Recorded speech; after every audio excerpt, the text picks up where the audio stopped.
Ron, would you like to lead us in the pledge?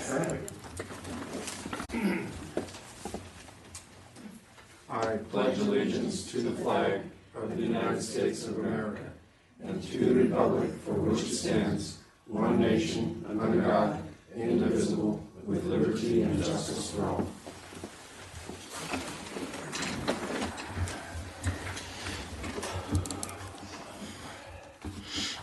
We'll now have the public forum, 5 minutes per item maximum. We would like to welcome the members of the public who have taken the time to attend this meeting and provide comments on matters related to district business. Any member of the public may address the board relating to any matter within the board's jurisdiction. This need not be related to any item on the agenda. However, the board cannot act on an item unless it is noticed on the agenda. Persons speaking during the public comment will be limited to 5 minutes, or depending upon the number of persons wishing to speak, it may be reduced to allow all members of the public the opportunity to address the board. Do we have any public comment? Anybody from the public like to make a comment here? Nope. Okay, consent calendar. Okay, item number 1, minutes of the regular board meeting of April 23rd, 2019, and special board meetings of April 25th and April 29th, 2019. Item number 2, approval of reimbursement claims for director's statement of meetings attended and or travel expenses and the claim summary for April 2019. Any comment?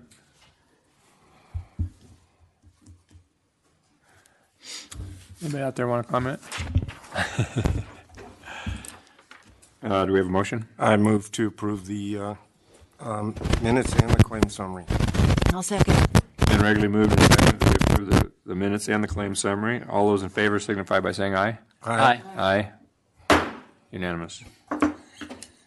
Regular business. Item number 3, facility use agreement between Jamestown Sanitary District and Tuolumne Utilities District in connection with Jamestown Sanitary District's wastewater treatment facilities improvements project number C-06-8000-210. Mr. Engineer.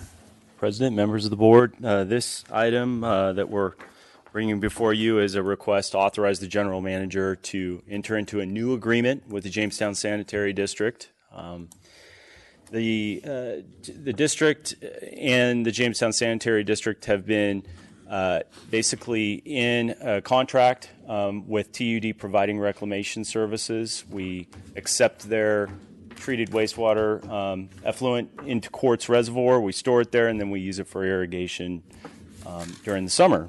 And the reason this is coming before you now is, you may have heard, Jamestown Sanitary District is building a new wastewater treatment facility. And they've owned some land adjoining our land out at Quartz Reservoir for some time now. They've wanted to build a new treatment plant there for quite some time. And finally, they opened bids. They're ready to basically get into a contract to start construction this year. And in order for them to be able to get this flow to their plant, they need to have the district deed to them a section of pipeline. Currently, the district owns and operates a section of pipeline from their wastewater plant along the highway there as you're leaving Jamestown. It runs kind of parallel to Woods Creek, and then comes across some cross-country routes there into Quartz Reservoir. And so they came to us and said, hey, we'd really like to get into an agreement, have you deed over to us the pipeline. And, oh, by the way, we'd actually like to clean up this old agreement. And the original agreement dated back to 1973, and then we entered into a new agreement in 2005. That was mostly related to our MPDS permit at the time, because they were influencing our ability to comply with that permit. And then we've had subsequent amendments. But this new agreement would clean all that up.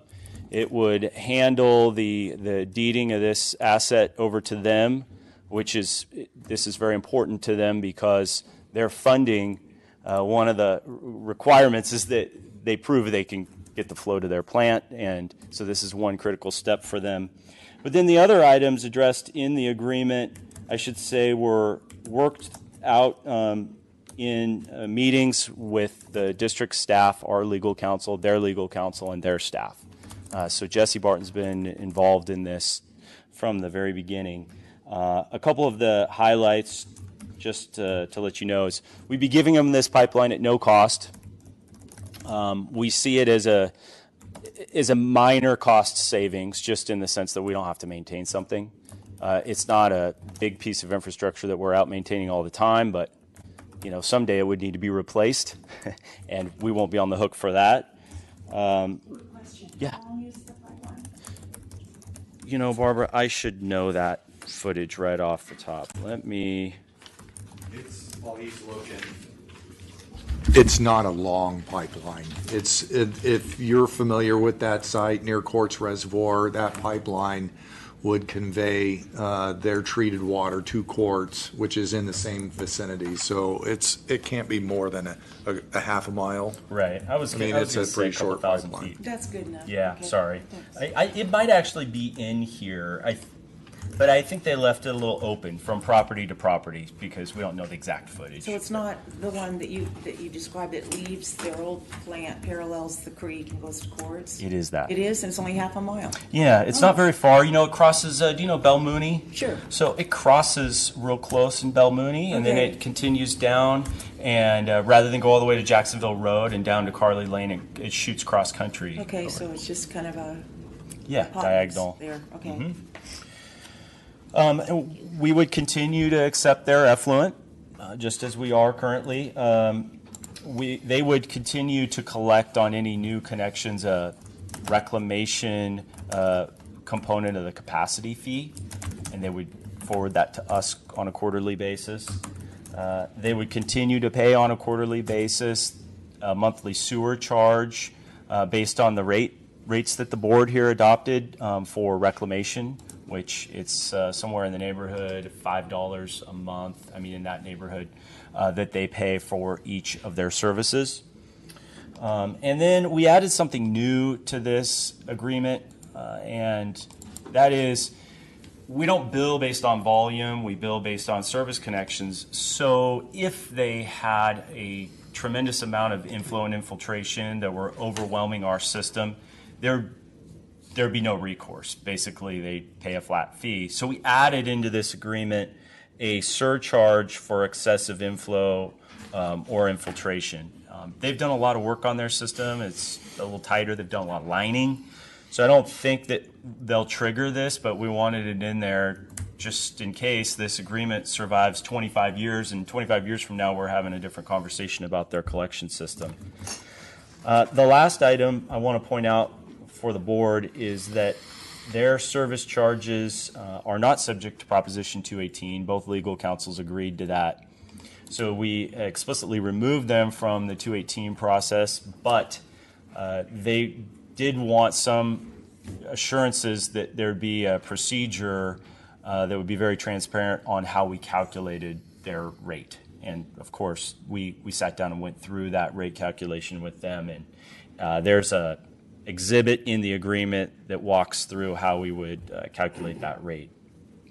I think that those are the highlights. Once the Jamestown board already executed this agreement, they're hoping that you'll execute it or authorize our general manager to execute it, and then that will pave the way for them to go ahead and finalize their funding agreement with the state.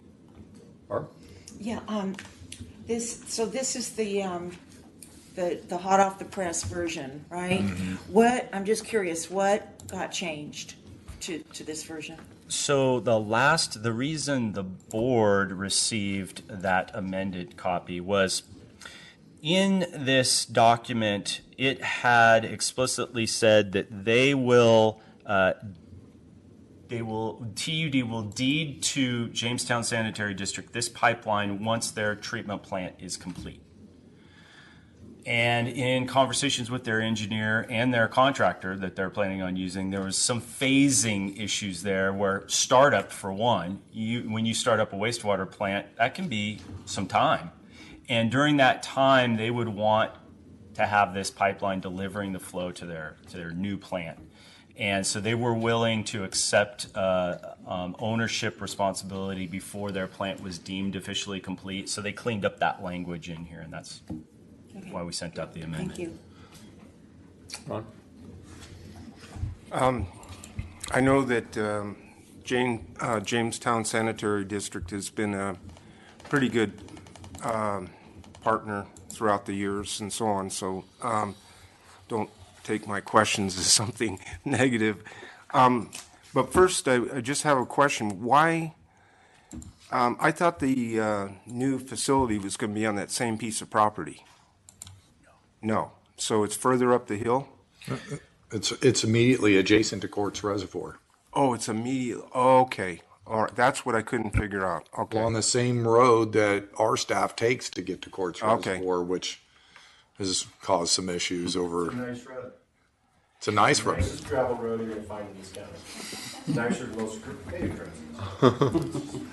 I'm just referring to one individual that really watches speeds on that road, so Yeah. it's Okay. going to add a little bit of that traffic for Jamestown Sanitary. Okay, so that's the area that they planted those trees way back when and Right, all that. exactly. Yeah, okay. They will keep their old plant there just for sort of equalization and emergency storage and some screening. And so it's not like their plant will go away, but all the primary treatment activities will occur at the new.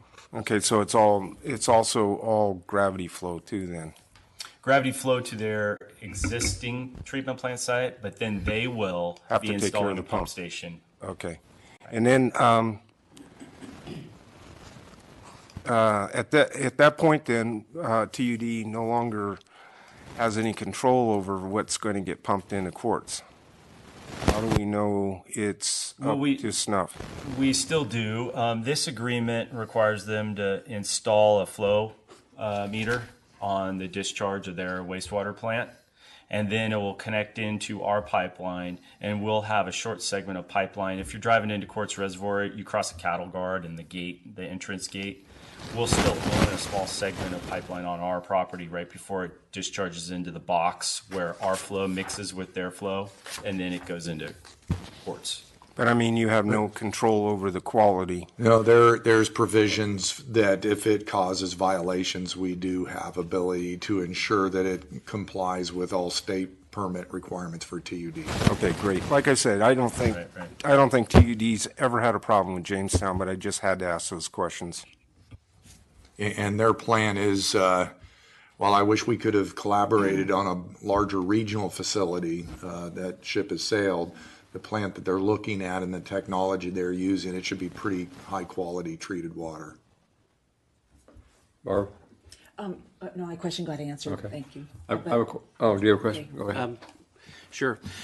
The meter that they're installing, will that be part of our SCADA? Will we be able to look at that in real time, or are they going to read it and send us the results, or how's that? I'm just curious how that's going to be handled. I think that's subject. I think the way the agreement reads is they're going to read it and report, but they have to provide us calibration records and everything on a periodic Yeah, basis. twice a year, I think it's Yeah. in there. It's silent on the SCADA, but if Dawn wanted that, I'm pretty sure we could work that out with them. I don't think that would be a big issue, but right now it doesn't address that. Curious. Thank you. It's a good idea. Any other questions? I have one question. Maybe this is not realistic, but is there, what if our plant goes down? Is there any redundancy or provisions where we could pump into them for a while? No, there is some interest that the district had. There's some benefit to their new facility, and there could be other benefits that I can't think of. But one is that if the district ever did need to get an NPDES permit for discharging to surface water, I hope we never do, but we have to look long term. Their plant is being built with tertiary filtration there. And since it's very close to Woods Creek, one option could be to pipe directly from their plant to the Woods Creek discharge point and use their effluent for MPDS because it will be of higher quality until we upgrade our plant. And, the board's made some decisions here to start moving in that direction. But if for some reason our quality wasn't as good as theirs, that's an option. The state's moving away from MPDS permits, and they're very costly. They want land recycling and land discharge, so that's a very low risk. Right. Okay. Barb? I just noticed on the map that these forest mains, have people sort of been allowed to tap into these? Okay, not like the other Not one. like the Twin Heart Interceptor. Okay, thank you. That would be kind of ugly if somebody tapped into a force main, wouldn't it? Well, it would be really ugly when it was untreated wastewater. That wouldn't be pretty. Don't we have that on Phoenix? in Well, Phoenix? so they're discharging into us. This would be a pipeline under pressure where it isn't. Okay, I see your point, Barbara. No connections are made to that. It could go either way, but no connections have made, and Jamestown certainly wouldn't allow any now that it's upstream of their plant. I can't imagine, and downstream of their pump station that they will be building. That would be a big mess. Good. Yeah. Is there any comment from the public? Do I hear a motion? I move to approve the recommended action. I'll second. It's been regularly moved and seconded that we approve the recommended action. All those in favor signify by saying aye. Aye. 4-0. Okay, item number 4, consider adopting a resolution authorizing an application for funding assistance through the Bureau of Reclamation's Water Smart Grants, small scale water efficiency projects for fiscal year 2019. Well, the board knows Michaela works on grants, but we haven't had an opportunity to have her come up and address the board directly. And this was a good opportunity on a grant application she just finished. So. Good afternoon, Michaela Dillon, your TV management analyst. So this afternoon, please consider adopting a resolution authorizing an application for our small-scale water efficiency project. Adopting the resolution includes 4 items.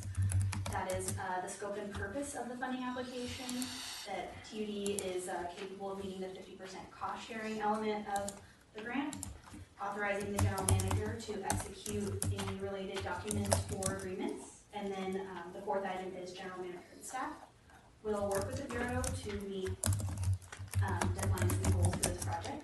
So the scope of the project is upgrading 150 customers along the TUD ditch with each turnout would install an electromagnetic flow meter, meter box screens, and piping as needed, and an isolation gate valve for service laterals. The service lateral gate valve will allow customers to turn off their service when water is not being used. That's the scope of the project. For the purpose, this project will improve accuracy of TUD's tracking and monitoring of raw water use, which is the main goal of the grant. So that would give staff better information to evaluate water use patterns, water loss, forecast water supplies, and the equipment to track consumption. And then converting raw water services from a flat rate based on flow to consumptive rates could save up to 3,200 gallons of water per day. And then TUD does have the in-kind and match funding requirements in their past 3 operating budget. And then item 3 is to authorize the general manager. Item 4, we are going to be able to meet that timeline. It is very generous, so we could get the work done. And our engineering staff is confident in that, I believe. So with that, any questions? Barb? So to convert the water use from some of them are miners inches, do you need to do a Prop 218 with that, or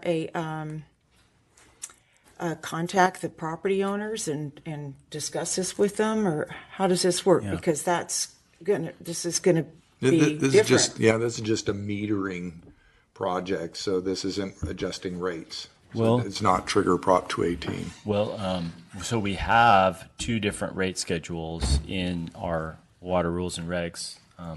One is for metered customers and one's for Miners Inch. And so I think ultimately we would want to get those people to pay on the metered schedule. And we have done that. I'm kind of looking at Steve. Didn't we do some conversion constantly? We're doing it all the time. Constantly, We've been right. working on it for a couple of years now in there. So we're already converting. Our goal is to convert all ditch customers to meters. And so we've been working on that sometime. A large amount are already on meters. You do send out notification to Yeah, them. they're notified before, during, after. The two rate schedules are based on the same thing, so, we equalized out. The rates are the same, whether you're on a meter or off a meter, as far as the... As a requirement of the grant, there is a portion of the funding that has to go towards the administration of the grant, and so we did put administration there that would include staff time to contact the property owners. So what is this, when you talk about a financial savings, did I hear that right in your presentation? Yeah. Where do you get that? Eric could give you the much more technical answer than I could, but with having customers, they could have the choice to then turn off the water and save money, whereas a lot of customers don't have an incentive right now to turn the meter off because they pay a flat rate. So therefore, you would see a water savings, and they could also potentially see a savings on their bill. They could see a savings on their bill, and I was going to add to the real financial savings to the customer. Because as it stands right now, if they're on for a half an inch, a half a miner's inch, they're getting it 24/7 as long as they're on. Whereas this will allow them to turn it off. And one of the concerns early on was if all these customers are now not being billed, they're going to be using a whole lot less water, but their bill is going to go down significantly. And a couple of years back, we calculated the total cost or revenue reduction to the district. And, it's not significant to the district in whole, but it could be significant to some individual customers. The savings is really on the customer side due to them being able to control the exact amount of water they take. Well, and it's a conservation program. That's why USBR Water Smart is willing to entertain this. This is an outgrowth of a discussion that began with you, Director Balin, and Ian too, and they really worked with our staff in putting this USBR Water Smart application together. It's right in the wheelhouse of USBR and TUD. So we hope it's funded. There's no guarantee USBR is going to fund this. This is just the completion of the application, but it's part of their criteria. It's a water conservation program, and we think it has a high probability for being funded. Yeah, what I'm concerned about is the way this water moves throughout the county. I'm thinking of some certain smaller reservoirs in the Italian Bar Road area. It's all knitted together where there's a big random coming down, almost to the break and slope from Yankee Hill, I think. And there's a bunch of reservoirs that the water disperses and fills. In fact, you can see when those reservoirs are leaking down. What is it? No, it's Paris Ferry Road. Some of that habitat. Where Brewster Lane is. I don't know if you're familiar right there. Okay, that's actually, coming out. And so there's a lot of habitat and wetlands from this, and I am wondering if those kinds of environments will change significantly, with the valve. I think the valve's a good idea. I have a valve. I shut it off in the winter. I love the savings. Don't get me wrong. I'm just looking at the whole system is so varied in terms of how that water feeds these wetlands throughout our area. I certainly couldn't respond to that. Perhaps there a call or some of the other, you probably as much as anybody could, but I know it's been a number of years now where the board's objective was for us to meter these ditches. And this Water Smart grant, we've applied to them before, and like Ed said, this should be right there in the wheelhouse, and we've been successful and unsuccessful, and but again, the previous boards have said metering these ditches is a good thing, and the state's gone to, they want everybody metered, from a treated side, but anyway, so I can't respond to the reservoir, but perhaps their call or one of them could. I'm not really sure. It still seems like it has to go through the same system, whether we're metering or not. And it gives the customer more control. Most of the customers that come in have requested it, and are in line to do it, and I think Eric's trying to do it. We've tested them with these new meters and done that, so we've certainly been working on it for a little while. Yeah. And it's expensive too. These meters are Indeed. expensive, so if this grant could work, I think So it'd with, be a real benefit. what will this put the total, the 150 meters, what will that kick the count up to of meters? I mean, we started originally with 300 unmetered ditches, I think, so 150 might be the remaining ones, I'm not really sure. I think it gets us about 3/4 of the way there. Okay. Ron? Okay, so these are the same meters that we've already been working with. Yes. And Yes. so our ditch crew can read them electronically rather than have to go right to them. Okay, so there's real savings right there. Our ditch crews also can install them, which is really great for the match funding because we can use the in-kind. I'm sorry, I didn't hear that. Our ditch crews can install the meters if awarded by the grant, which really helps out because that's in-kind funding we can use towards our match that Right. we need to fulfill. So Yeah, it's also a no, bonus. I just see a win-win-win here. Then the final question is I know one of the issues many of the ditch customers have is debris clogging the intake, and you mentioned screens. Is this some sort of newer, better way that they won't clog?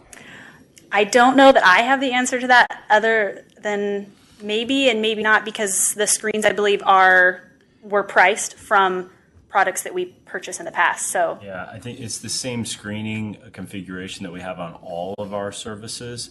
The only difference is the meter will be an updated, past meter technology really was prone to clogs, and this is a full port mag meter that's reliable, has long battery life, is configured to interface with our Neptune system with the handheld reading technology. So, but the screen that's in the ditch, no, unfortunately, we haven't figured out a way to make that totally clog proof. But that's kind of throughout the district. In some of our walks on the ditches, I have seen static filters, and so weeds do accumulate and can surround those, but it's not getting into the meter. Yeah. Except for maybe very small particles. But I know working on other irrigation projects, we have what we called squirrel cages. They're basically rotating screens, and they're self-clean.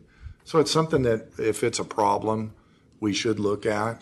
It's our flow velocities are so low. That's part of the problem. But we'll definitely keep an eye on that. But these mag meters are designed specifically to be able to work in this environment. Great. And then my final question is how does the customer, the ratepayer, turn that meter off? I actually don't have the answer to that. There'll be a valve just downstream, just like we do with our domestic services. Barbara can answer that question. She knows. Yeah. Lest you guys think I'm like against these, I'm not, because I have one.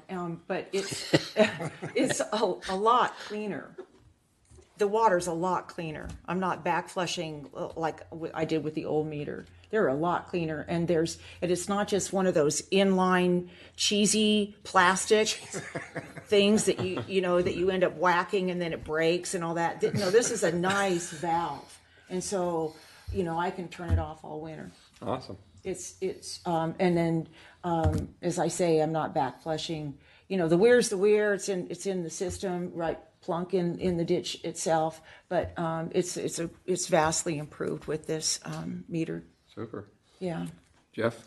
Yeah, just say I like it. I like having meters, and we can pinpoint, get closer to how much water we're actually using, how much water we're actually delivering, and I think it's a great project.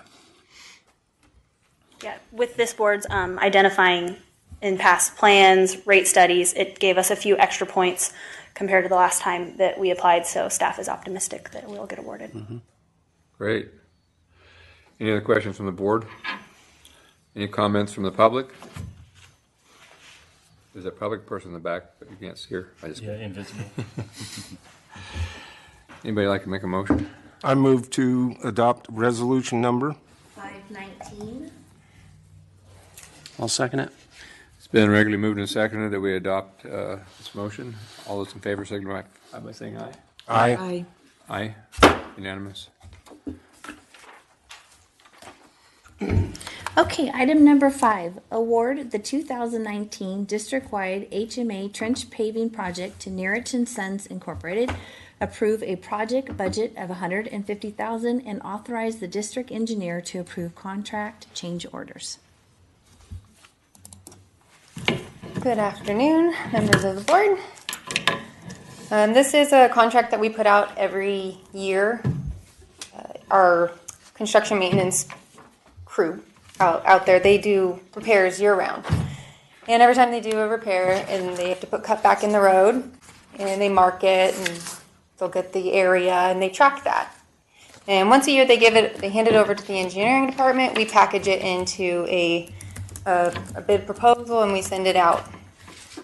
And so this year we had approximately, I can't see it on my thing, 8,500 square feet of paving, 4,000 of which are these patches due to repairs just throughout the previous year. And another 4,500 square feet will pave the Jamestown driveway to the driveway to the Jamestown tank. So there's 79 different locations, and we are asking for a budget of $150,000 because we do know that since we put this bid package out, there's already been new patches that we need to fill, and this work is going to occur all year round, all summer long, and we're going to subsequently keep adding to it until we max out our $150,000 budget. We went out for bid proposals. Went out to bid on April 9th, and we opened on April 26th. And we got 3 bids from Nugget Sons, Moyle Excavation, and United Pavement Maintenance. And you can see the table there. Nugget Sons was the low bid at $111,587.00. And I just wanted to recognize the rapport that we have with Nugget Sons. We work very well with them. They're a very honest company. So much so that after they already knew that they were the low bid, they called me up and said they had an error, that they actually bid too high, and they actually took their prices down. So I've never seen that happen where you won the low bid and they say, no, we'll go lower. So just wanted to give them some recognition for their honesty there. So I guess with that, for questions? Dr. Ringen? Yeah, I'm really glad to see that Nugget Sons got the low bid also. I agree. I know I've known Steve Nugget for quite some time, and it's really a well-run organization. And I think the other really great thing is money stays in our county. Yes. I think we have a lot of really good local contractors. Jeff? Yeah, that really speaks to his integrity. That's nice to hear. I'm glad you brought that up. Just to being the new guy here, just a question: is this about a normal year for patching jobs? I mean, is this about? I would say that this is a little less than last year. The number looks a little larger because we included the Jamestown tank driveway, but in subsequent years, we were just trying to catch up. There's many years where we didn't put it out to bid at all, and so over the last few years, we've been trying to hit it hard. Now we're on track. So all the patches that are on this year was from this previous year. Okay, good, thank you. Let's do a ribbon cutting for that. Just to add real quick, Good for you, photo Jeff, op. being the new guy, is, several years ago, in the old days, we used to like to do it as we went. So, they had a mainline break last night. Guys go out, they come back, they put it on a list, the purchasing agent has it. He'd call up the guys and tell them, here's our list. Well, you gotta set up, whether it's 10 feet or it's 100 feet or 1,000 feet, you gotta set up and do it. So the easy ones would get picked off first and the other ones would sit there. Well, we had that point, we had some that were 2 years old. And, it was tough getting the local guys out here, and the little guys weren't big enough to do it and want to do it. The big guys were always all of a sudden busy. And so the idea came up, let's package them for a whole year's worth and get caught up. And unfortunately, nobody locally bid on it. And so we had somebody out of town, they came in, did a great job for us and did it. But it really works so much better packaging, I think. Packaging up, these guys can attest to it better than I can. But now we're doing stuff at least every year, keeping it going. And, you know, the county has the benefit of having people, that's all they do, and send them out and follow our guys around. But we don't have that luxury. So engineering's done this each year, and I think this is probably the lowest it's been in several years. And I think the price of paving went up. It went up by about 62% for a So, 3-inch. Our guys are still having the leaks and breaks, I think, consistent with the last couple of years, but we're getting better at, you know, finalizing the size of it and how much. They do a great job with coal patch, is that what you guys call it, they put in there. You know, with that, but that's temporary, and some of it's better than our roads here. They've done, you know, downtown Sonora, but they've done a great job with engineering. From the finance side, this, I think, is the lowest one we've had in several years, so I attribute that to getting caught up, doing a good job, and yeah, now we're back having a local contractor who can do it. A lot of it's the timing and weather and when the plant's open, and yeah, they've done a great job with it. Thanks, Steve. Yeah. Any other questions from the board? Any questions from the public? Do we have a motion? I move to adopt the recommended action. I'll second that. It's been regularly moved and seconded that we adopt the action. All those in favor, signify by saying aye. Aye. Aye. Aye. Unanimous. Okay, item number 6, award of contract to Better Flooring Incorporated for the 2019 flooring replacement project. All right, President, members of the board. Well, we have some samples out for you to look at here, and I'll discuss those in a moment. But the office facility here, I think constructed in 2000, there's a plaque out in the lobby area there. The carpeting that we have here is the original carpeting. If you've walked around the office, you've noticed, and I can see some areas just from here where we've got some bunching up, some seams, and it's kind of separating the pad from the carpet, and it's created tripping hazards throughout the building.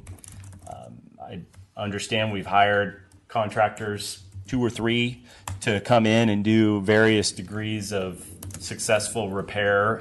We resorted to duct tape at times just to address the safety issues.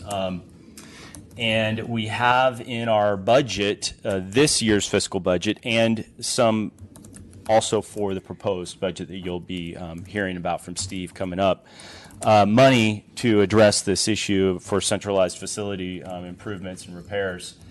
We formed a committee. We knew that this carpeting's kind of been in our mind for a while. And the committee reviewed a number of different alternatives, including rolled carpet, going to, a vinyl tile, going to carpet tiles. And when the dust settled after a fair amount of discussion and talking with various suppliers, because carpet isn't our expertise, we decided the best approach was to go with a carpet tile in the office area, the administration building here. One, because carpet tiles facilitate easy repair. Like if there's a really bad area, we can just replace one tile.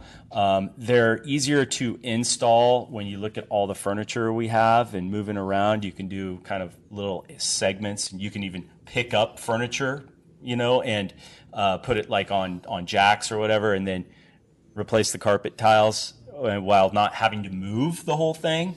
The carpet tiles are very durable. They're kind of an industry standard now. If you've been to the cancer center too, they have that, and I believe parts of the casino have it as well. So we settled on that for the office spaces, but in our review of the whole facility, we went out to the ops building and the warehouse, and you can imagine the kind of wear and tear that flooring surface sees from the field guys coming in with work boots on, tracking mud. We have an inspector in the engineering department, and when he comes through, because all winter long he's tracking. You can see the track all the way back. But out there, it's just a much more extreme condition. And we have vinyl almost looks like linoleum tiles that are out there. And they're very colorful, but after really looking at it, we feel like pulling that up and going to a polished concrete, one that isn't slippery, but one that, is easy to maintain, handles the wet and the dry cycles, handles the abrasion. It's just the most cost effective for the district. So we're proposing to do that in the warehouse area as you walk in it through Kenny's office. If you've been through that area, I'm not talking about the whole polishing concrete in where all of our equipment is, but just in the office area there. And then also in the ops building there as well. And then the last remaining area that we deliberated on was the break room, the kitchen area. We didn't want to go to a like polished concrete there. It would feel too industrial. We wanted it still to have a nice feel. So that is where we thought about going with an LVT, which is a luxury vinyl tile. And you can see a sample of the color and type that staff is proposing for the break room. And then the carpet samples here, the gray one closest to the dais here is what we were proposing for the main area of the administration building. This blue is what would be proposed in the boardroom with some slight variations. The boardroom would have a little more, how should I say it, dimension to it, just to accommodate, this is from the carpet supplier, to accommodate the fact that we're constantly dragging tables and chairs around. And those, if you do that and you put them in the same orientation like we do all the time, you're likely to start to see that pattern develop in the carpet. So they would orient this with a little more dimension so you wouldn't see those patterns start to form. And then in the office spaces, we would also have that carpeting, the blue carpeting in the physical office spaces. So we talked with a number of suppliers and installers. The one that we're proposing to use is called Better Flooring Incorporated.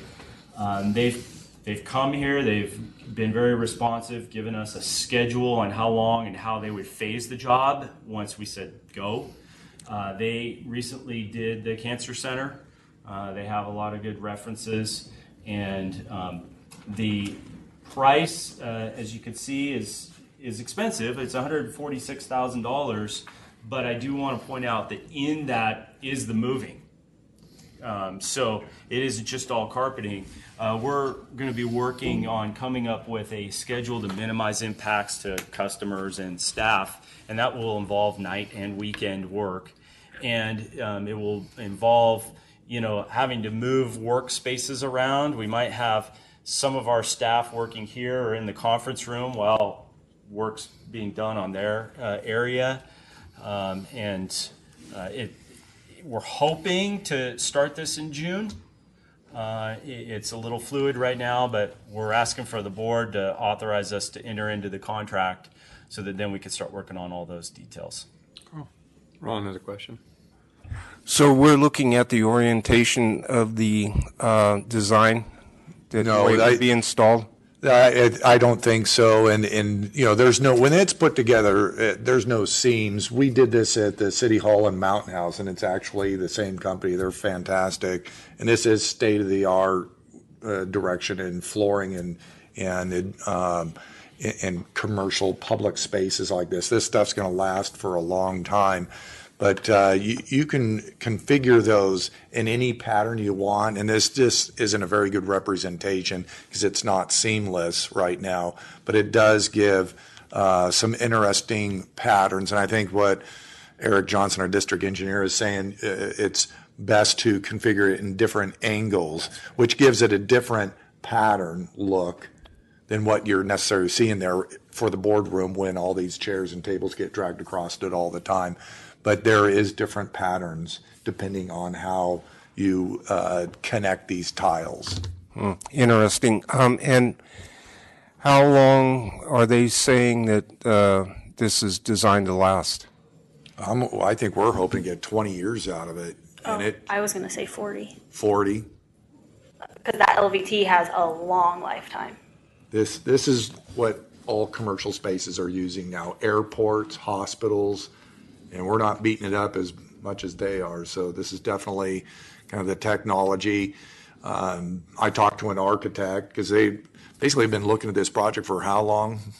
Not much more than 11 years. And so, having just finished a number of administrative commercial buildings, I called an architect I was working with to make sure that we were looking at what's appropriate. And that was this committee. They really thoroughly exhausted it. I think there was some dissension among the ranks about the use of LVT and tile. We were looking at potentially using the LVT as a walkway completely around the administrative office. That was my idea. It didn't go over so well. We got a lot. So the of committee stuff. outruled me on that, and I was willing to go along with the committee. And so I think what we agreed to was these color patterns. We tried to match the color patterns to the area and to the building so that it didn't become something as noisy as, wow, you got some carpet. So it's to blend in and look professional and give a nice warm tone, and it should last a long time. Ron and then Barb. Installation. So is this going to be done during working hours, after working hours? Well, nights and weekends, and we're thinking about 1 week to 16 days, 16. The installation will be 16 days, and it will be dependent on start and finish, because we find as a staff, as a big group, like all of us have talked this through a few times, that the customer service section that is right outside of this boardroom is really important, and we want to affect that area as little as possible. So that area, for example, would hopefully be an install Friday night, and then when staff returns Monday morning, they can go back to their workspaces. Mm-hmm. We have to take into account all of the computers. We have to deal with that movement with our IT gentleman, Corey, and the phones. And so the impact of that kind of varies on the schedule, but it's about 16 days for the administration building here, which is 10,000 square feet. We have 2 offices that are also getting carpeting in the warehouse building. And then we don't have a schedule yet for the work that would be done for the offices in the operations building. Polished concrete, we don't have a timeline for that yet. Okay. And and you got workflow plans to get around all that stuff because I would imagine there's going to be some computers and phones and whatnot that'll be out of service at least for a day or two, I imagine. It's going to be disruptive. Mm-hmm. It's going to be frustrating. We're just going to do the best we can to gut through it and get this thing done. It's not going to be easy, but we do have a plan. Everybody's cooperating. Good. Like Michaela said, I think our biggest focus is to get customer service situated first and foremost, to get them back, and then customers won't be affected. And then the rest of us in the individual office will take our turn getting moved out and moved in. Yeah. We're fortunate to have the space outside of what cafeteria break room right now doesn't have cubicles in it. They won't be installed till later. So we actually are fortunate to have a staging area, and then this room as well. Yeah, well, I commend you guys getting that committee going and coming up with this because I don't know what to tell you, but it's the little bit I've done in my own office. It's not easy and it's not fun. And no one's looking forward to this, but so, we know it needs to be done. Yeah, I'm sure you guys are on top of it and you'll get it done in no time. So. You notice how they scheduled it right after the software migration? So hopefully the software migration was worse than the carpeting. We'll get her done. And the nice part is, everybody's got a computer, and these computers are accessible anywhere in here. And like they said, the biggest concern is those 6 individuals out here. Right. And it's that phone and front counter, and as little disruption to the customers as possible. Yeah. So if we can rock and roll with these 6 to get them up and going as soon as possible, everybody else, we all have a space to work. Good. I do want to recognize Michaela real quick. She took this on, like you said, not a popular project and very difficult to manage opinions. I mean, one, you had to decide on a product, then you had to decide on a color. And a pattern. That everybody likes. Yeah. Right. And so she's been, we're here at this point in the process because she has stayed focused and kept us on task. Otherwise, we would have kicked it down the road. I'm excited. I'm like, let's pack up the file cabinets. It's time. I'm ready. Good job. Yeah, this is going to be an exciting project. The trip hazards will go away. Yes, that's important. Good It job, did Michaela. bring up another issue that we're not going to be able to resolve in time, and that is records management and electronic records management, but there's just not time. There's another bottomless pit, too. That's a big area, and we are talking about it. Barb? Yeah, thank you, Michaela. This is huge undertaking, and it's not easy. Having been through it, your life is not going to be the same even after. You got to video everything, photograph everything, label everything, your desk, put your name on everything, every box, everything, and the room, and who it is. Seriously. Barbara, can I enlist in you? You free in June? Huh? Are you free in June to come help with this? Well, these guys work fast, and they even want, I had it all taped. Here's for the desk, the size of the desk, and I want it right Moved here back where it in. was. I had the tape, labeled desk, I had sticky notes all over.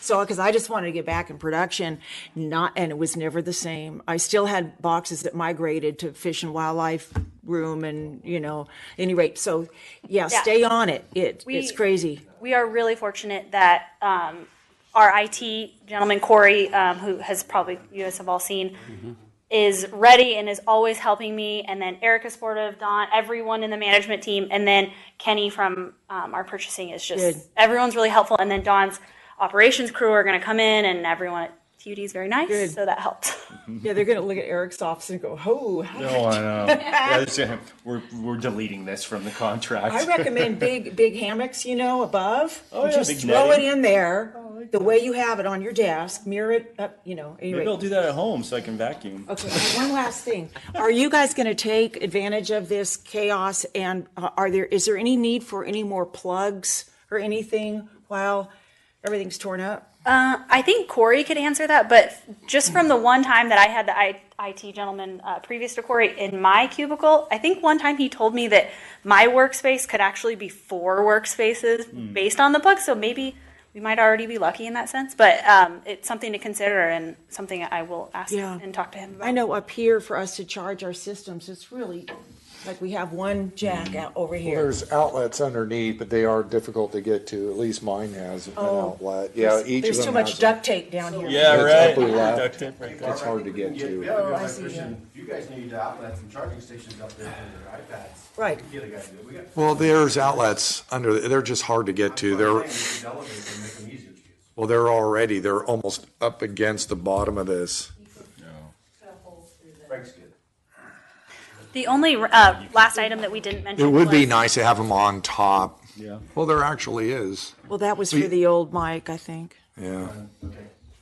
Go ahead, Something to Michaela. think about, and it sounds like Corey's on it, and that's, the only item we didn't mention was the district will get complete new base around the entire building.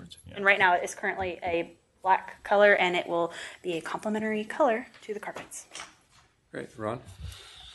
Yeah, please listen to what Barbara was saying, because I helped the Chamber of Commerce move when Amelia Harrison was trying to move, and it was right in between major rainstorms. I'm sure they're still not back up and running. I mean, it was, throwing them back of a pickup and haul it and dump it. So was the front room before the main desk, was that evaluated? The tile out there is Yeah. in really good shape, and then I can't confirm what the design is in the tile, but the flooring, every contractor that came through here was like, "Oh, this is great. Just put new base and." It's non-slip too, and it has a motto. It's kind of a theme to it. So we didn't want to spend the money if we didn't need to. Yeah, I was going to say it looked really good to me, but just thought I'd ask. I agree. I think it looks. But the other comment we haven't touched on is the contractor is a little worried about moisture in the foundation. And so there's been some issues related to that, and they did core samples, and I think this. Yeah, we did 3 samples in the building, which the contractor recommended, and we used, I can't recall who the sub came in and did 3 samples and found out what the moisture was, and the only spot that was identified as slightly negative, I don't even think it was that bad, was in the lunchroom/break room, and that's because the vinyl that's currently in there doesn't let that floor breathe. And so maybe this product would even resolve that. And so with the information from the moisture test, we'll help them install with proper adhesive. They use some different adhesives and float it so that it allows the foundation to breathe. And we're also using LVT that I think is a extra thick LVT for sound deadening insulation capabilities, right? It's a commercial, and then it does provide, it's no slip, helps with sound. Yeah. It sounds like you folks have, really done a good job of due diligence on this. The one thing that I would like to add to this is that when you get around to doing the landscaping on the outside, that's the time to be looking at drainage away from the building. And the same thing with the downspouts and all that. I mean, I know a lot of them go into sub-grade drains, but what condition they're in, if they're not, make sure they're not clogged and flowing freely and all that other kind of good stuff. Well, we do have an item on our budget presentation about a demonstration project for landscaping, rainfall harvesting, but we'll see if it survives the budget discussion. But it's certainly important. Any other questions? Anything from the public? Nope.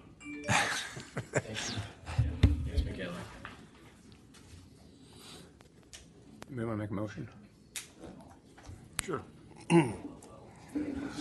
I move to award the contract for the 2019 flooring replacement project to Better Flooring Incorporated in the amount of $146,044.90 and authorize the general manager to execute the agreement and related documents and authorize the district engineer to approve change orders up to but not to exceed approximately 5%, which is $7,300 of the total value. I'll second. Been regularly moved and seconded that we approve the project as proposed up to a maximum of $5,000 for change orders. Is that it? All those in favor? All those in favor signify by saying aye. Aye. Unanimous. Staff reports. Only thing I'll mention is we're currently in construction of the Cuesta Heights Phase 1, or actually it's Phase 2, water mains on Shaw's Flat Road. So if you're traveling in that area and you see some activity, that's what's going on, installing water main. And then also in Tuolumne City, we're under construction of a water main replacement out there as well. Awesome. Eric mentioned the line going on too. Right. And did that start? Started for day 2. Day 2, thank you. And Don, do you want to mention it?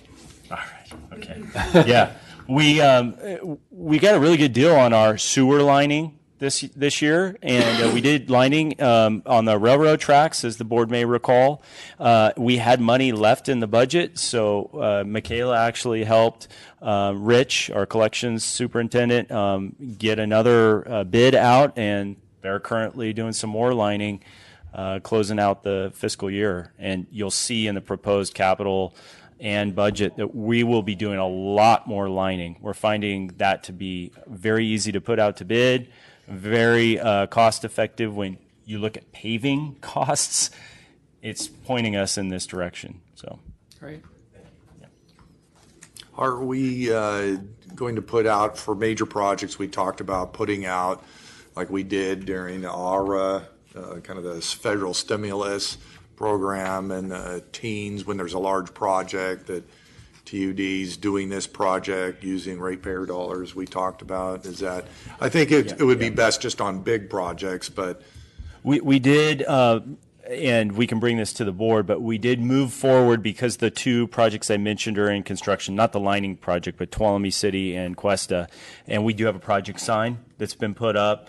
your ratepayer dollars at work, identifies the project name, the contractor, the schedule, the contract value, and it has our logo on there.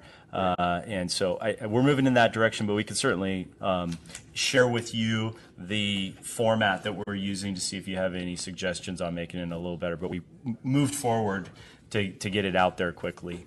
Why don't we send that via email so that you can take a look at that?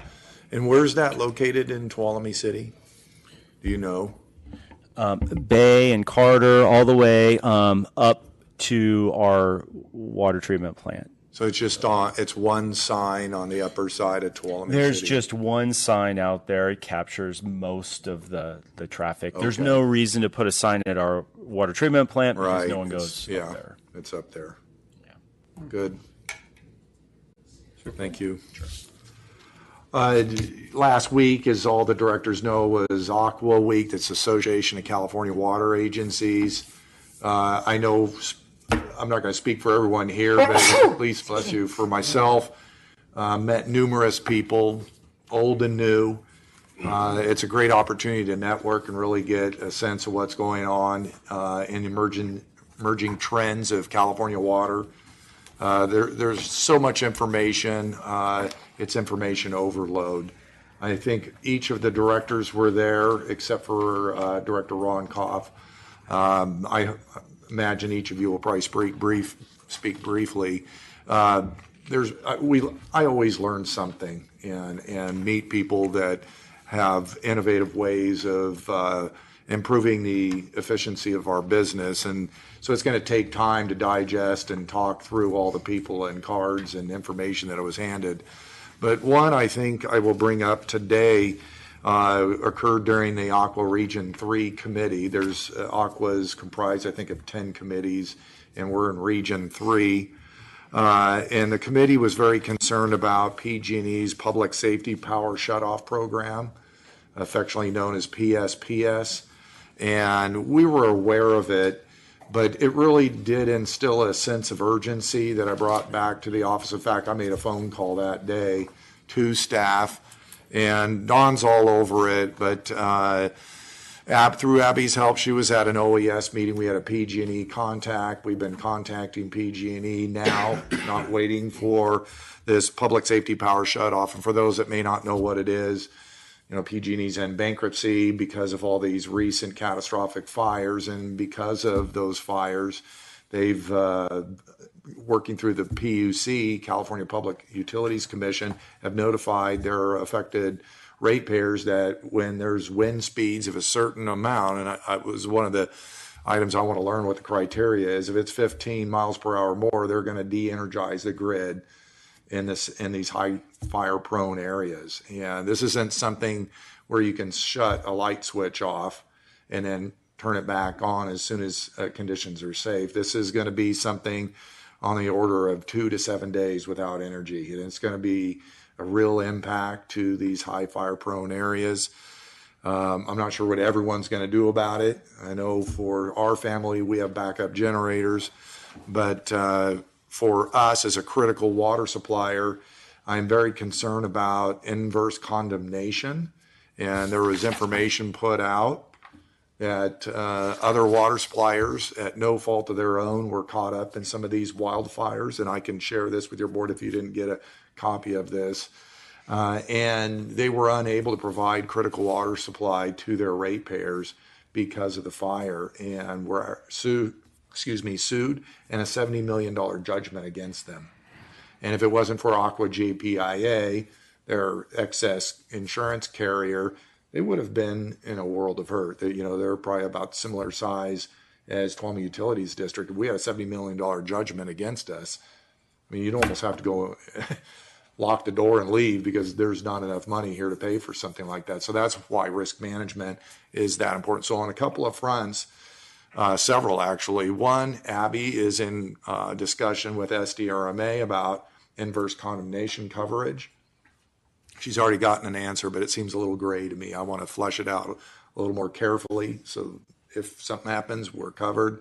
Two, Don Perkins, operations manager, is already working through all of his staff to alert them of this issue. They're probably already aware of it, but we're talking about it proactively, like a safety meeting. They're assessing all their critical facilities. They're assessing all the generators. We're going to be prepared for this because we don't want to see water tanks drained and not be able to fill them. And so we're going to try to make sure that we're as proactive as we possibly can be, and other backup generators like we did during the winter if we need them. And then thirdly, we're working through PG&E to better understand this PSPS program. No one has a crystal ball, but we want to know what's the criteria, what's the frequency, what do you mean when you de-energize, what's the process, and then during and after de-energizing, how many inspections are you doing, how are you going to energize, how do you bring the system back up, and just make sure that we're aware of that process. We get the call before anyone else. They're aware of our critical facilities, and we have a relationship so that we're proactive and we're not caught off guard, because it's going to happen this summer. So check out the Union Democrat, page 3, full page colored ad, or whatever you want to call it, from PG&E. They've thrown everything at the ratepayer, at the consumers, at the residents. This is going to be, if this happens, and I'm thinking it's going to happen, you're going to lose everything in your freezer. You're going to have, your home will be not livable, really, because you'll have no way, if you're all electric especially. This is a bum deal, and they go into how many days, and it is days, so there's no way you're going to make it through it. And well, I want to make sure at least those homes have water. Water, right. No, I get it. I'm just saying that this thing is ugly. What date was that? Today. It's today's? Yeah, page 3. You can't miss it. I mean, I think this is a growing, people are talking about this more, so this probably is not. Well, this is the first time you've heard it. It will not be the last time. Yeah, I think it's really unfair what they've done. They've transferred their whole liability and lack of maintenance over to the regular people, and that's just not right. For the billions of dollars that they were going to have to spend, they could have done years ago, put all that stuff underground. We wouldn't have this problem, period. Barb? Yes, maybe wasn't where their investors wanted them to go. Who knows? But they're rich investors. I'm just really glad that water is now part of the fire equation, and we are obligated by law to provide fire flow, and that is our obligation. And so anything we can do that doesn't depend on electricity, when you look at what we have going for us, we've got a lot of impoundments. If we can just retrain Cal Fire to get a big, 4 manifold thing that can suck water and hit everything all at once, so that, because generators are really expensive. And my understanding is that when you order a generator, a big one to, let's say handle, I'm sure the hospital's outfitted, but just for some of our areas, it can take a year for them to build the generator, I think, in Germany, and then they have to ship it over here. So, you can't just order up generators. So the more prudent we are with our water resources, the better. And I think when you pick up on something, it really makes it real, and that's really important. So this the water component and that inverse condensation, that was in Southern California, and their facility burned up, and they didn't have water. Was that Fountain Grove? I forget where it was. Belinda water district. Yes. Yeah, and getting sued. So it's been very serious to me, and I'm just glad we're getting more attention. And there are 2, that was Abbey Research, because they didn't provide a date. That was 2012, Yorba Linda. And then in March 12th, 2019, a lawsuit was filed against City of Ventura in connection with the Thomas fire, even though they had no role in starting that fire. And then another lawsuit against Casitas Municipal Water District in the same Thomas fire. So it's out there, and there are people working through the new 5-member State of California Commission on Catastrophic Wildfire Cost and Recovery. It was created under legislation in 2018, SB 901, and they're asking for regulatory relief due to this inverse condemnation issue. So whether or not that is successful, I don't know, but that's the reason this flyer was put out, and they're asking, and if your board's interested, we could agendize this for a discussion. They're asking for support in contacting their lobbyist in Sacramento, Bob Reeb, to pressure that commission for regulatory relief. But we can talk about it offline and see if your board's interested. That's all I have. Okay. Yeah, I won't go over like blow by blow here, but on 4/24, I had a meeting with Ed, monthly meeting. 4/25, strategic planning, we all went to that, and 4/29, the CIP workshop. And then on May 1st, I went up to the Twain Harte Community Services District because I'm very interested in what they're doing regarding, they have a hydrant that is attached to non-potable water. So, and having learned what I learned in Aqua, there was a Region 3 meeting called Fire Infrastructure, the benefits far exceed the cost. And one of the panelists was Jennifer Burke, Deputy Director, Water and Engineering Resources, the City of Santa Rosa. Oh my goodness, what they had learned.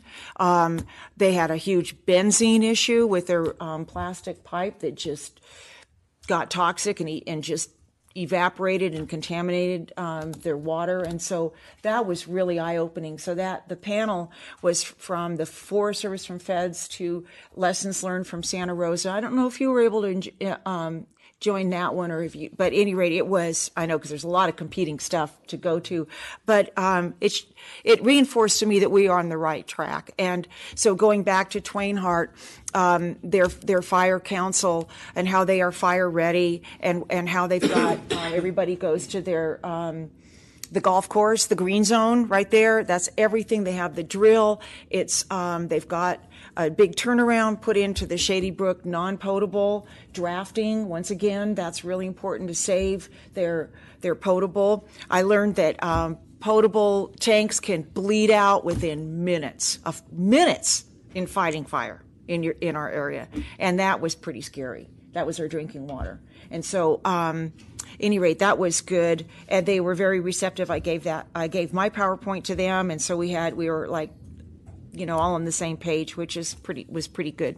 The Aqua Conference, I can't say enough about the awareness now of fire and with water, and water folks really looking at how to protect our assets, and especially through the mountain counties. I just wanted to say with Bob Reeb, Mountain Counties is looking at retaining him to do some legislative pushback, especially with the water tax, and especially with the water tax. Looks like the current administration is really for it, and they're not going to exempt the disadvantaged communities, to ante up to help the disadvantaged communities. And so, I mean, that was different with the fire tax. Not everybody, the coastal communities didn't have to pay. We had to pay the fire assessment because we were the ones determined at risk, even though we're protecting a resource that benefits the state. And so that looks like legislatively they want that, even though Aqua and Mountain Counties is pushing back on. We don't think that the water tax is a fair way to go, and there are alternatives. So I think I said enough there. I'll just say Okay. It's good. Thank you, Barb. Jeff? Yeah, here we go. Yeah, Aqua, that was pretty impressive. First time I've been there. And I did hear Ms. Burke's presentation on the plastic pipe and the benzene problem, and that was eye-opening. We all have a lot of plastic pipe around here, everywhere. I want to also I appreciate Barbara and Ron giving me some input there before and during the conference on things to pay attention to, and especially Ed. I mean, you really took me under your wing, and because I didn't know anybody there, and you steered me the right direction and introduced me to a lot of people that we need to know, and I do appreciate it. But it's a great meeting. Thank you. Okay. 410, attended and participated in the TUD strategic planning meeting with my fellow board members. It was very productive. We had some very productive conversations. 410, attended and participated in the TUD CIP workshop meeting, once again with all my fellow board members, and once again, very productive discussions. 5/1/2019, attended the Twain Harte CSD Fire Committee meeting for discussion involving fire water drafting points after a PowerPoint presentation by fellow board member Barbara Balin. The PowerPoint presentation was very well received by the Twain Harte CSD Fire Committee, and a robust discussion followed the presentation. 5/3, attended Tracy Riggs. She's our Tuolumne County CAO meet and greet meeting, and discussed county and CAL FIRE lack of participation in fire water drafting points, along with TUD ditch system and the possible dire consequences of that negative direction. 5/7 through 5/10, attended and participated in the Aqua Spring Conference, which I'm going to just bring up a couple things that has not been brought up by both our GM or Director Balin, and which, by the way, I've attended quite a few of those, and I always use them as a unbelievable learning and networking. And I mean, I go down there a man on a mission, trying to learn everything I can and meet all the people that make sense, that we might be able to get information from. And then finally, today, 5/14, attended and participated in the Tuolumne County Natural Resources Committee meeting, and there was nothing but good news for once. Lots of grants are being obtained, a ton of work, reforestation, forest repair from the rim fire. It just went on and on. It was just a very, very positive meeting. It was good for a change. And then real quick, I'm not going to go back on what, like I said, what Director Balin or our GMs brought up. But one of the presentations that I went to was about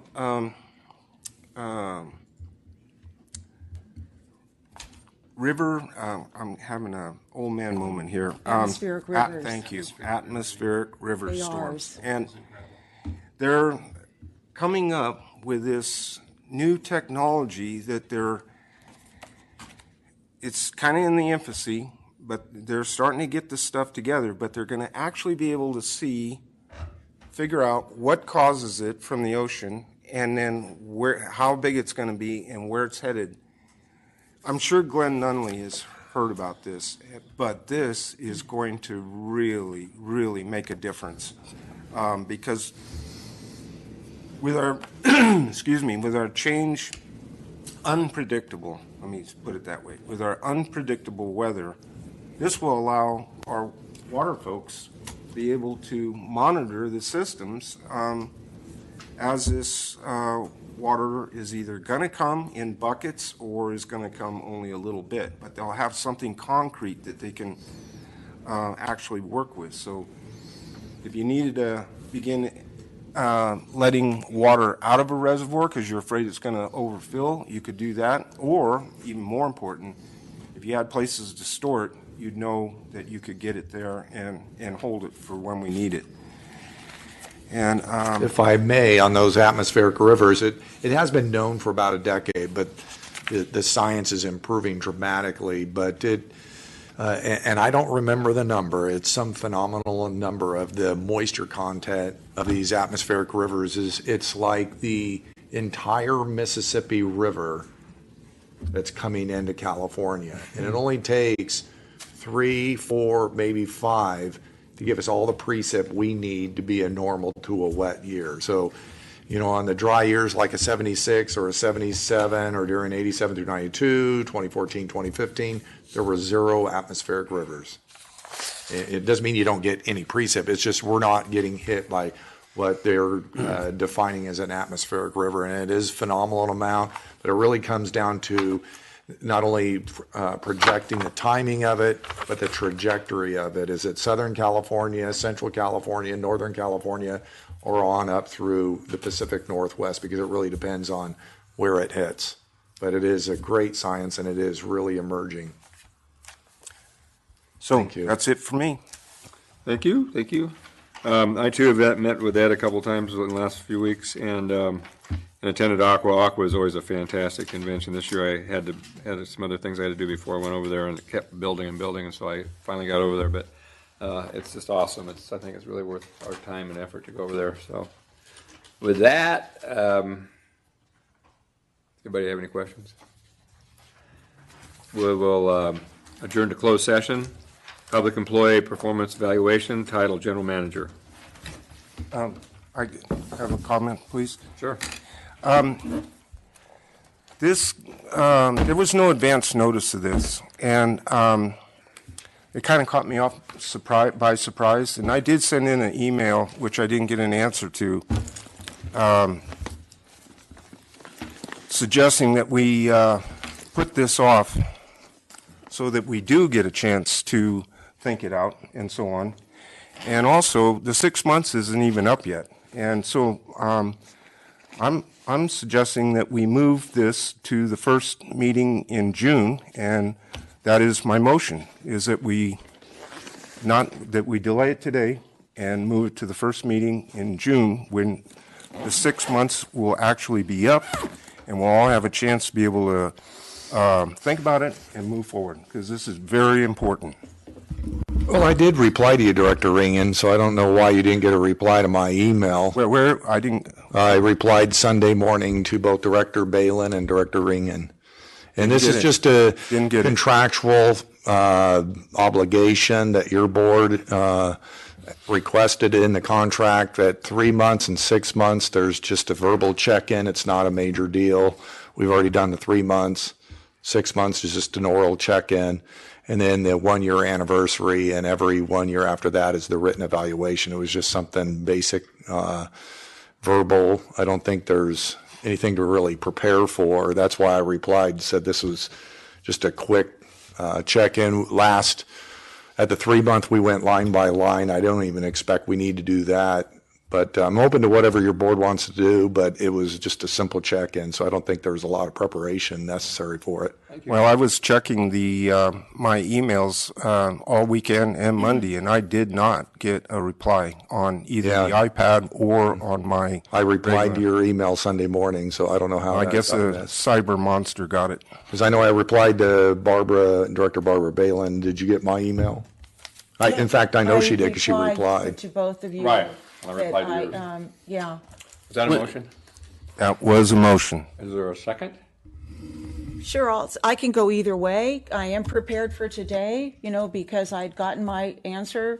I can go either way, but I'll go ahead and second that. Can I have a question? Sure. When is the 6 months up? We're in it right now. And the reason we decided to put it on this meeting and talking with the president was that it's a light meeting, and we're just checking the box. And the contract is for a verbal. It's not a written verbal or anything 3 like that. and 6 months, and then the written at 1 year. It was a light meeting. We thought it was best just to do it now. I think there's a heavier meeting for the next meeting in May, because we have the PG&E hydropower acquisition, among other items. And so we're just trying to level the load so that you guys aren't here too long at these meetings with too many closed sessions. So that was why we put it on today. 6 months is not up until the very end of this month. That's kind of nitpicking, isn't it? Not really at all. No. I think it is. Especially when it comes up without any notice. Barbara? Yeah, I have a question, because I don't have a copy of your contract, so I didn't see the, where it was going to be verbal, or, Yeah, so it's written in there, It's but I can get you a copy. It's written in there. Yes. I guess that's what I'm checking on. So Yes. it's written that we do a verbal for Yes. 3 month and a 6 month. Yes. Okay. Well, as I say, I'm fine either way, because I came prepared. Okay, well, we have a motion and a second, right? Mm-hmm. You're the second. It's been regularly moved and seconded that we postpone this, the general manager's evaluation until the next meeting. All those in favor signify by saying aye. Aye. No? No. No. So we'll go into closed session.